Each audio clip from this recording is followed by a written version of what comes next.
Good afternoon. My name is Ken Irvine from the Institute for Water Education, and I want to make this presentation you see from the comfort of my own home because I won't be able to join you even virtually on the 27th. I'm going to talk to you for a few minutes on the work that we've been doing with the World Water Quality Alliance on sustainable lake management and recognizing the partnership and the many colleagues who have contributed to what I'm going to present from a range of institutions. We brought together a number of people to provide a white paper on embedding lakes into the global sustainability agenda. You can see it can be downloaded from that link in the slide. And we wanted particularly to think about how the state of lakes and the protection and restoration of lakes also connected with international policy.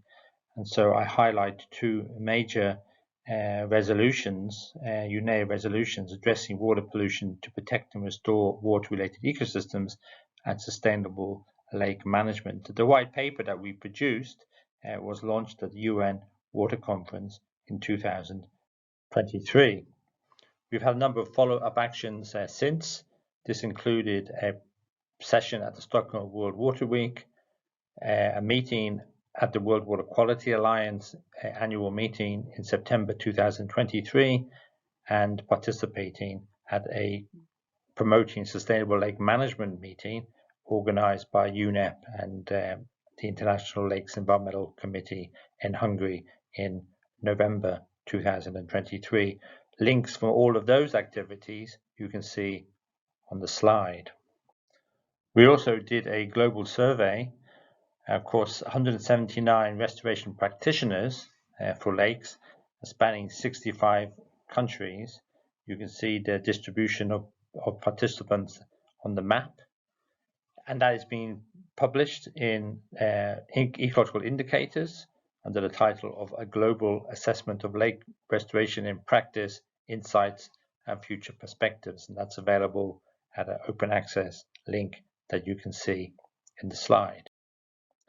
Key points that came out of that survey was that key pressures amongst the practitioners were ranked as first nutrients, then climate change, hydrological alterations, and then invasive species.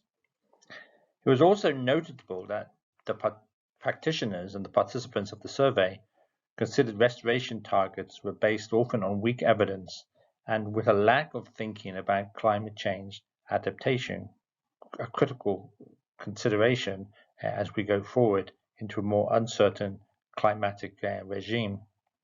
The third key point that came out was that nutrient control remains the most effective and widely used restoration measures.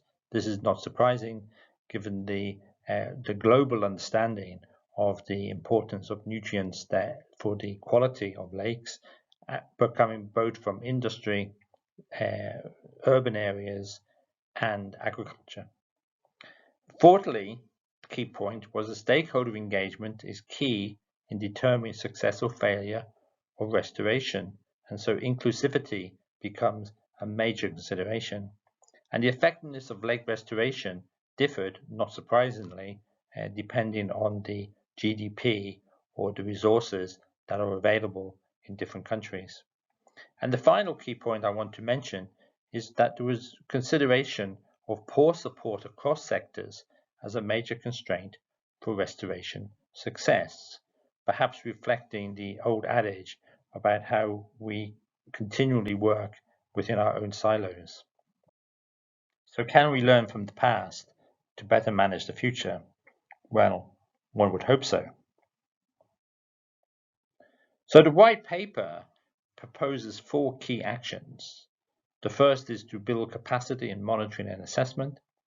The second is to embed lake management in national policies. The third is to foster green finance partnerships.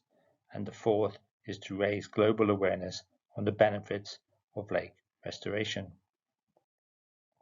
If we just focus here finally on the action number 4, to raise global awareness on the benefits of change, this requires to implement a global communication campaign. And as part of that is the proposal to establish a global coalition for lakes. And so that idea of a global coalition for lakes is something which we have discussed with a number of international partners. There seems to be general support and encouragement to do so. So then the question is, where do we go from here?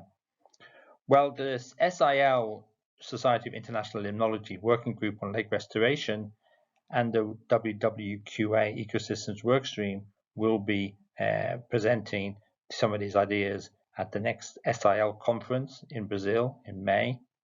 And in June, there will be a special session at the International Symposium on Lake Restoration Science organized by the University of Helsinki in Finland.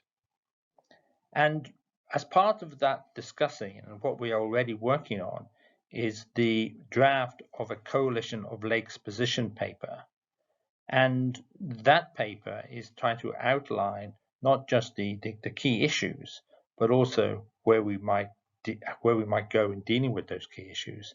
And here there is an obvious link to the ambitions of uPcycle and sustainable phosphorus lake management. I thank you for your time, and I wish you a successful meeting. Thank you very much.